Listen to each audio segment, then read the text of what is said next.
Olá pessoal, estamos aí mais uma aulinha para preparação para o Enem do professor Charles de Química e vamos agora discutir um assunto um pouquinho diferenciado das aulas que nós já começamos a trabalhar com vocês.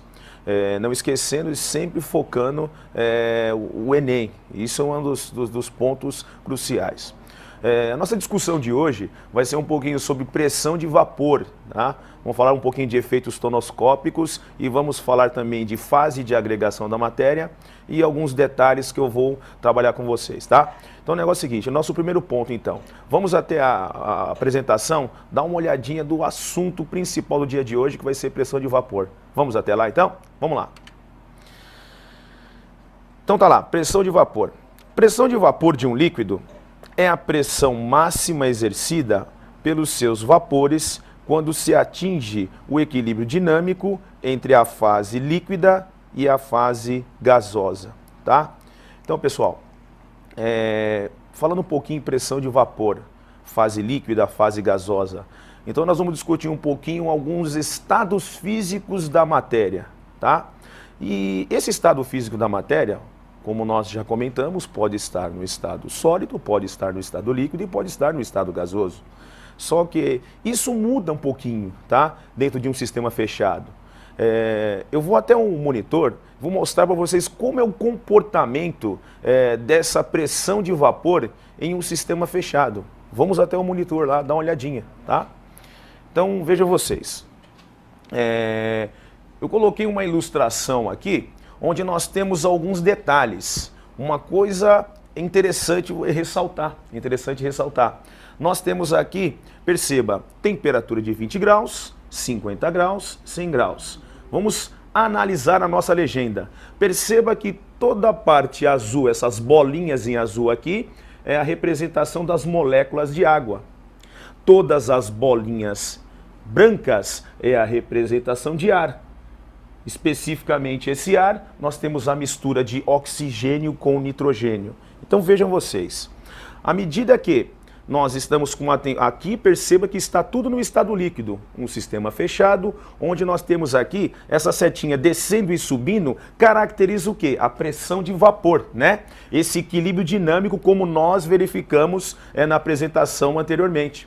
Então, esse equilíbrio dinâmico, esse dinamismo, subentende-se que está tendo aquele movimento articulado entre as partículas de água e de ar. Então perceba que quando a temperatura está a 20 graus, nós temos aqui, né, bolinhas de água aqui, percebam vocês, representando a água. Já quando nós aumentamos a temperatura, perceba vocês que esse equilíbrio dinâmico está aumentando. Perceba que a bolinha, a molécula de água que é representada pela bolinha azul, já está num pouquinho a mais. E veja bem, no início a pressão atmosférica estava 18. Perceba que à medida que vai aumentando a temperatura, olha o que está acontecendo com a pressão, está aumentando também. E por final, nós temos aqui, quando estiver uma temperatura de 100 graus Celsius, veja, no início estava 20, 50 intermediário, 100 depois. Nós perceba que as setinhas estão maiores. Olha a escala, pequenininha, média está maior. E perceba que a pressão atmosférica ficou maior. E olha o que predominou. As bolinhas, as moléculas de água, né? Como eu digo, as bolinhas representam as moléculas de água. E a pressão chegou até 760 mmHg. Se chegou até 760 mmHg, 760 milímetros de mercúrio, que equivale, numa escala de atmosfera, 1 atm. Então percebam vocês, o que eu quis mostrar nesta ilustração? À medida que aumenta a temperatura, vai aumentando a pressão. E, consequentemente, o que acontece? Aquele movimento que predominou foram as moléculas de água, né? E aquele equilíbrio dinâmico entre as partículas de água e de ar, perceba que foi aumentando gradativamente conforme foi aumentando a temperatura, tá? Isso nós estudamos num tópico das propriedades coligativas, dito tonoscopia, tá ok? E vamos verificar o que vem a ser essa tonoscopia. Vamos até a animação e verificar o que é essa tal tonoscopia. Vamos lá? É a propriedade que estuda esse abaixamento da pressão máxima de vapor provocada pela adição de um soluto. O que vem a ser essa adição de um soluto? Lembre-se, já discutimos anteriormente, uma solução ela é composta por duas partes distintas, sendo que solvente sempre é a maior parte e o soluto é menor. Pensa quando você faz aquele experimento lá na sua casa. Você coloca lá água para ferver, para preparar um cafezinho. Aí você coloca água, algumas pessoas costumam colocar açúcar fervendo junto com a água. Vamos usar o termo popular, ferver? Quimicamente, fisicamente dizendo, podemos dizer que está entrando em ebulição. Então, quando você está lá com a sua água fervendo e repentinamente você joga uma certa quantia de açúcar, o que acontece lá com aquela água que estava fervendo? Vai dar uma caída. E essa caída nesse vapor é a adição de um soluto, é o abaixamento da pressão de vapor que nós estudamos na tonoscopia. Mas para entender isso legal, vamos fazer um exercício de aplicação onde nós vamos trabalhar com isso daí, tá ok? Então vamos lá para um exercício trabalhando com isso. Vamos lá? Olha lá. Ó. Opa, Elinho apareceu, exercício na tela. Vamos lá. Questão número 1. Então vejam vocês. Olha lá. A panela de pressão permite que os alimentos sejam cozidos em água muito mais rapidamente do que em panelas convencionais. Isso é óbvio, né? Se nós colocarmos na panela de pressão, isso todo mundo conhece, qualquer dona de casa, qualquer pessoa que faz o cozimento em casa sabe, na panela de pressão nós conseguimos cozinhar com mais rapidez do que numa panela tradicional, tá ok? Esse é a primeira deixa aí da questão. Percebam vocês, eu já falei e volto a repetir, as questões são simples, os enunciados são simples, só que tem que ficar sempre atento às palavrinhas e a interpretação faz parte da avaliação. E vejam vocês, continuemos lá o enunciado do exercício, vamos lá? Sua tampa possui uma borracha de vedação, que não deixa o vapor escapar, a não ser através de um orifício central, sobre o qual assenta um peso que controla a pressão. Gente, vejam vocês, lembra? Panelinha de pressão, tem a borracha que veda bem fechadinha, nós temos um orifício lá, uma válvula de escape e tem aquele pezinho lá que fica simplesmente girando quando começa a ter a pressão. Até aí não tem nada de especial, tudo que nós estamos discutindo é uma coisa do nosso cotidiano, tá ok? E olha o restante do enunciado. Quando em uso, desenvolve-se uma pressão elevada no seu interior. Para a sua operação segura, é necessário observar a limpeza do orifício central e a existência de uma válvula de segurança, normalmente situada na tampa, como eu havia dito agora mesmo. O esquema da panela de pressão e um diagrama de fase da água são apresentados a seguir. Olha lá. Então vamos até o monitor, dar uma olhadinha nesses detalhes que está acontecendo. Vamos lá? Ó. Então vejam vocês. Temos aqui então o esquema, olha o esquemão lá, percebam vocês, tem a panela de pressão, a válvula de segurança como nós comentamos, né? E percebam vocês, aqui está o vapor e aqui está o líquido. Lembra? O equilíbrio dinâmico entre o vapor e o líquido é dito que a pressão máxima de vapor. Então está o esqueminha da panela e ao lado um diagrama de fase da água. Percebam vocês, à medida que vai aumentando a temperatura, vai aumentando a pressão também, tá? Toma cuidado com isso daí.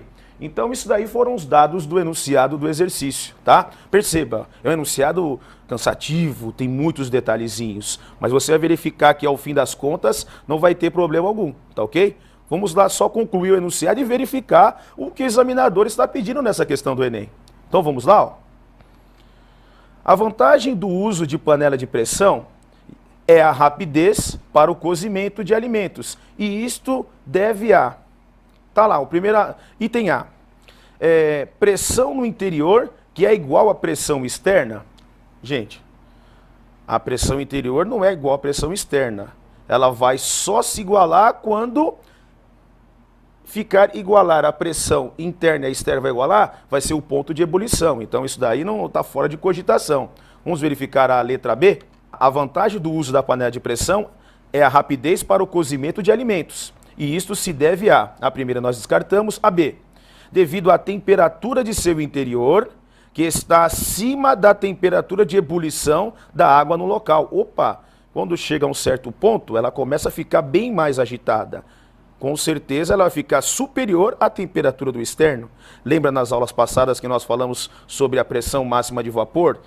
A diferença de altitude? Cuidado com isso, tá? Então aí ficou a mais cabível, tá? Letra B. Agora, quero verificar as demais, né? Tudo isso está dizendo sobre a quantidade de calor adicional que é transferida à panela? Não. Tudo, o início, né? Pode acontecer uma situação dessa. Letra D, quantidade de vapor que está sendo liberada pela válvula. O que a válvula tem a ver com isso? Tá? Tá lá, na espessura de sua parede, que é maior que a das panelas comuns. Quer dizer que a panela, sendo mais grossa, ela cozinha mais rápido, melhor? Gente, independente disso. Qual um ponto crucial? Tomar cuidado com isso, né? A pressão de vapor, quando você está com o ambiente compactado, simplesmente o que acontece? Vai acelerar o processo de ebulição, mas o ponto de ebulição vai ser o mesmo, né? Só que lá, toma cuidado com isso. Na questão posterior, nós vamos ter mais detalhes com isso daí. Mas a questão que fica mais adequada para a situação aí, nós temos como resposta correta a letra B, tá ok? Vejam vocês. Toma cuidado, perceba que o enunciado foi bem carregado, mas simplesmente queria saber só qual que era a diferença, tá ok?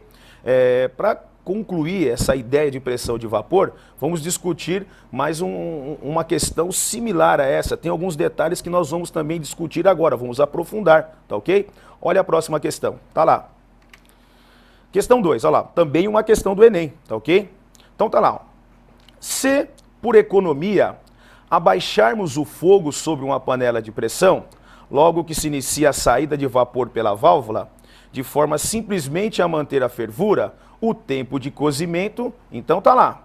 Se por economia abaixarmos o fogo sobre uma panela de pressão, logo que se inicia a saída de vapor pela válvula, de forma simplesmente a manter a fervura, o tempo de cozimento. Gente, que situação? Você colocou lá água na panela, fechou, colocou lá para ferver. Aí começou a entrar em ebulição, começou a ferver. E de repente você foi lá e diminuiu um pouquinho lá, deixou o fogo baixo. O que vai acontecer com isso daí? Olha lá, o que nós temos? Como alternativa A, será maior porque a panela esfria. A panela não vai esfriar, gente. Ela já está em ebulição, simplesmente eu só vou manter quando eu abaixar, tá ok? Descarta essa daí, descarta essa letra A. Vamos ver a B? Olha lá. Ó. Será menor, pois diminui a perda de água. Perder água? Como diminuir perder água? Onde essa água está perdendo? Coisa estranha, não tem um absurdo isso daí, tá ok? Olha a letra C, olha a letra C. Ele está dizendo, né, que será maior, pois a pressão diminui. A pressão é a mesma, tá ok? Simplesmente está em ebulição. Lembre-se. Ao nível do mar, a água ferve a 100 graus e ela congela a zero, descarta o congelamento, estamos falando de ferver. Então o que está acontecendo? Se eu diminuir, é o que acontece? Está dizendo que será maior, pois a pressão diminui? Não, a pressão vai ser a mesma, tá? Olha lá, será maior, pois a evaporação diminui. Primeiro, nós, quando colocamos um efeito físico do fogo, simplesmente nós comumente não usamos o termo evaporação. Mas vai lá, vai. A mudança de líquido para vapor. Ele está dizendo que será maior, pois a evaporação diminui. Não vai acontecer a situação. Mais cabível. Vamos verificar a letra E? Não será alterado. Se eu diminuir o fogo lá, não será alterado. Opa, pois a temperatura não vai variar. Vai continuar a entrar em ebulição, né? Sempre a 100 graus. A mais cabível aí fica a resposta E. Então percebam vocês, cuidado com as palavrinhas, com os verbos, cuidado com o que está colocando para evitar qualquer constrangimento. Tá lá, eu estou fervendo, 100 graus Celsius. O que acontece? Simplesmente se você diminuir um pouquinho o fogo, eu vou ficar mantendo. Já estou em ebulição. Aquilo vai ser só para manter, tá ok? Com isso nós temos aí a alternativa correta como resposta E, tá ok? Gente, como eu falei, essas questões nós discutimos em propriedades coligativas, abaixamento, e são coisas do nosso cotidiano, tá?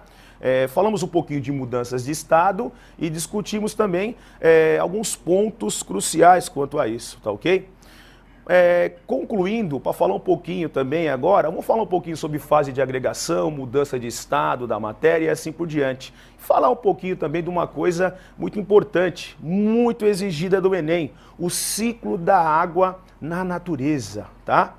Tem conceitos químicos, tem conceitos biológicos, que perceba, as questões do Enem são questões de caráter interdisciplinar. Tem coisas de efeitos biológicos, tem efeitos físicos, químicos, a interpretação de texto, isso é imprescindível para o aluno, tá? Então eu gostaria que você ficasse sempre atento, não é um bicho de 7 cabeças, é só questão de atenção, tá? Na próxima ilustração, nós vamos mostrar um pouquinho como é que funciona esse ciclo da água na natureza e logo em seguida vamos fazer uma outra questão, tá? Então vejam vocês, vamos até o monitor para verificar certinho o que vem a ser esse ciclo da água, tá ok? Vamos lá até o monitor? Então tá aqui, pessoal, olha lá. É uma ilustração tradicional sobre o ciclo da água na natureza, né? Percebam vocês que a água está lá na superfície terrestre, né? Perceba que simplesmente ela muda de estado, ela está do estado líquido aqui, né? E ela vai para o céu, percebam vocês, especificamente evaporação. Ela chega até, o vapor chega até as nuvens, né? Perceba que fica um pouquinho lá, tá vendo? Um pouquinho escura, perceba, fica clarinha, depois fica um pouco escura. Geralmente quando as nuvens estão escuras, estão mais carregadas, elas se precipitam e voltam em forma de chuva, né? Como o próprio nome diz. E choveu e assim por diante. Então temos lá, né? Perceba que aqui tem um detalhezinho falando das águas subterrâneas, né? E aí funciona o nosso ciclo da água na natureza, tá? E por que eu estou falando isso a vocês? Na nossa próxima questão, vai falar um pouquinho sobre esse ciclo da água e alguns detalhes, né? Sobre o que acontece e o que não acontece. Muito exigido no Enem também. Muito importante. Vamos até a questão? Vamos lá. Tá? Opa, Elinho apareceu, questão na tela. Tá lá então. Segundo o poeta Carlos Drummond de Andrade, a água é um projeto de viver. Opa, que legal. Nada mais correto se levarmos em conta que toda a água com que convivemos carrega, além do puro e simples H2O, muitas outras substâncias nela dissolvidas ou em suspensão. Vamos até o monitor para verificar direto como é que funciona isso daí. Vamos lá? Então tá assim. Continuando aqui o exemplo. Assim, o ciclo da água, além da própria água, também promove o transporte e a redistribuição de um grande conjunto de substâncias relacionadas à dinâmica da vida, tá? Tá lá. No ciclo da água, a evaporação é um processo muito especial, já que apenas moléculas de H2O passam para o estado gasoso. Lembra? Gasoso, vapor d'água. Desse ponto de vista, uma das consequências da evaporação pode ser. Então vejam vocês, um texto falando sobre o ciclo da água na natureza, falou de evaporação, falou de mudanças de estado, agregação da matéria e assim vai. E tudo isso daí, como é que vai ficar, qual que vai ser uma resposta mais cabível? Vamos verificar lá como é que fica isso daí? Vamos ver? Olha lá. Então percebam vocês, o que nós temos aí? Então tá lá. Está dizendo que tudo isso dá sobre a formação da chuva ácida em regiões poluídas, a partir de quantidades muito pequenas de substâncias ácidas evaporadas juntamente com a água. Gente, sim, sabemos que os poluentes atmosféricos, dos tipos os óxidos de enxofre, juntamente com a água, causa simplesmente a chuva ácida. Mas essa primeira afirmação, a letra A, não está condizendo com o enunciado, tá? Eu gostaria de voltar até o finzinho do enunciado para simplesmente frisar o que o examinador está solicitando nesse exercício. Olha lá, ó. Olha, dá uma olhadinha, quer ver? Então tá lá, tá assim, ó. No ciclo da água, a evaporação, lembra a evaporação? Líquido para o vapor gasoso? A evaporação é um processo muito especial, já que apenas moléculas de água passam para o estado gasoso. Veja bem, Ele deixou bem claro, somente a água, independente, sais minerais, o que está acoplado na água, eu digo dissolvido na água, melhor dizendo, simplesmente ele fica lá. Simplesmente na evaporação, somente a água está subindo. Então veja, então tá lá. Desse ponto de vista, uma das consequências da evaporação pode ser, tá vendo? A letra A está descartada da situação. Olha a letra B, tá lá. Isso nós temos a perda de sais minerais no solo, que são evaporados juntamente com a água. Ele acabou de dizer, somente a água vai lá para o céu. Né? Os sais minerais prevalecem lá no solo, descarta essa daí. Vamos para a letra C? Vamos lá. Então tudo isso acontece devido ao aumento nos campos irrigados da concentração de sais minerais na água presentes no solo. Óbvio, vai a água, o que vai enriquecer lá no solo? Os sais minerais. Então perceba, está evaporando, mas os sais minerais continuam no solo. Lembra que eu falei? Evaporou, simplesmente água vai. O que fica? Os sais minerais no solo. Esta resposta C é a plausível, é a ok. Mas eu quero discutir com vocês a letra D também. Vamos lá? Tá lá. A perda nas plantas de substâncias indispensáveis à manutenção da vida vegetal por meio da respiração. Gente, acho que não cabe a situação, né? E a letra E, tá lá. Pela diminuição nos oceanos da salinidade das camadas de água mais próximas da superfície. Pouco confusa essa também, né? Camadas de água. Gente, tá?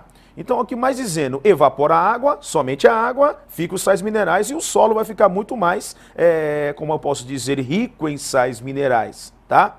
Descarta a situação da chuva ácida. Teve algumas questões que nós falamos de chuva ácida. Isso foi colocado para confundir a cabeça do aluno. Mas como você está bem esperto, está bem sempre com atenção, isso não vai acontecer lá no dia da sua prova do Enem. Atenção, atenção e atenção, tá? Então só para confirmar, nós ficamos como resposta aí a letra C, né? A letra C, tá ok? Gente, falamos um pouquinho sobre ciclo da água, falamos de pressão de vapor, perceba, são questões sempre com um contexto bem carregado, né? Onde exige do aluno aquela atenção, muita atenção. O professor aqui sempre diz, atenção, atenção, atenção, tá? Negócio seguinte, próxima questão, vamos lá? Opa! Agora um serviço de utilidade pública, Elinho apresentou aí um trabalho dele, olha lá, ó. Moringas do Hélio. Hélio apareceu com uma moringuinha. Por que eu tô falando a moringuinha? Tô brincando, gente. Isso aí não é o Hélio vendendo moringa. Simplesmente vamos falar agora, essa nossa próxima questão vai nos mostrar um pouquinho como é que funciona, qual que é a função desta moringa. Lembra? Na casa da vovó sempre tem aquela moringuinha. Na minha tem uma moringuinha, eu adoro tomar água de moringa. Mas, vamos lá. Essa próxima questão tá falando um pouquinho sobre moringa. Vamos lá? Tá lá. Enem, caiu no Enem já, olha lá. Ó. Ainda hoje, é muito comum as pessoas utilizarem vasilhames de barro, moringas ou potes de cerâmica, não esmaltada, para conservar a água a uma temperatura menor do que a do ambiente. Isso ocorre por quê? Vamos verificar lá o que acontece? Tá lá. Segundo as informações, a moringa tem a função lá do quê? Olha lá, vamos ver a letra A. O barro isola a água do ambiente. O barro isola a água do ambiente, mantendo-a sempre a uma temperatura menor que a dele, como se fosse isopor. Gente, um negócio confuso, né? Estranho, isopor. Estranho. Vamos ver as demais. Tá lá. O barro tem poder de gelar. Nossa, esse barro aí, ele é terrível, né? Ele tem o poder de gelar a água pela sua composição química. Na reação, a água perde calor. Barro, estranho, gente, confuso. Vamos ver a próxima. Tá lá. O barro é poroso, permitindo que a água passe através dele. Parte desta água evapora, tomando o calor da moringa. E o restante da água, que são assim resfriadas. Legal essa daí. Quando evapora, está tirando o calor. Automaticamente, se eu estou tirando o calor, eu estou perdendo o calor. poxa vida, isso vai ficar legal, né? Vai ficar bem resfriado. Agora esse caso de a água, com as composição química do barro, descarta isso daí, gente. Então, ó, essa por enquanto tá uma resposta plausível. Vamos verificar as outras? Vamos lá, ó. Olha lá, ó. O barro é poroso, permitindo que a água se deposite na parte de fora da moringa. A água de fora sempre está a uma temperatura maior que a de dentro. Gente, coisa estranha disso aí também, né? Letra E. A moringa é uma espécie de geladeira natural, liberando substâncias higroscópicas que diminuem naturalmente a temperatura da água. Gente, tomar cuidado com isso. Simplesmente a resposta que ficou mais adequada aí foi a letra C dentro da situação. E esta é a realidade na moringa. O que acontece com a moringa? Eu faço questão de enfatizar ali a questão C. Olha lá, ó. Na questão C tá lá, ó, tá assim. O barro é poroso, sim, sim, permitindo que a água passe através dele. Parte desta água evapora. Ela evapora, ela muda de líquido para vapor. Lembra que fica molhadinho lá fora? Tomando o calor da moringa e o restante da água, que são assim resfriadas. Isso é o ideal, tá? Acontece uma mudança de estado também aí. Isso é super importante. Pessoal, o que eu quis fazer com vocês hoje? Simplesmente mostrar algo que acontece na água. Exigências do Enem, tá? Nos nossos próximos encontros, vamos aprofundar esses detalhes. Eu gostaria que você, se porventura, né, quiser acompanhar, quiser aprofundar tudo isso daí, é interessante você também acessar o nosso site, www.acerteosponteiros.com.br, e lá, com um simples cadastro, você vai acessar essas nossas aulas que vocês já tiveram, de todas as disciplinas, tá ok? E se você já é cadastrado, simplesmente é só você acessar e simplesmente acompanhar. Se quiser rever essas aulas, todas elas estarão lá, tá ok? Um abraço e até o nosso próximo encontro para a disciplina de Química. Um abraço, não esquece, estamos lá para alcançar aí bons resultados no Enem. Tudo de bom, até mais.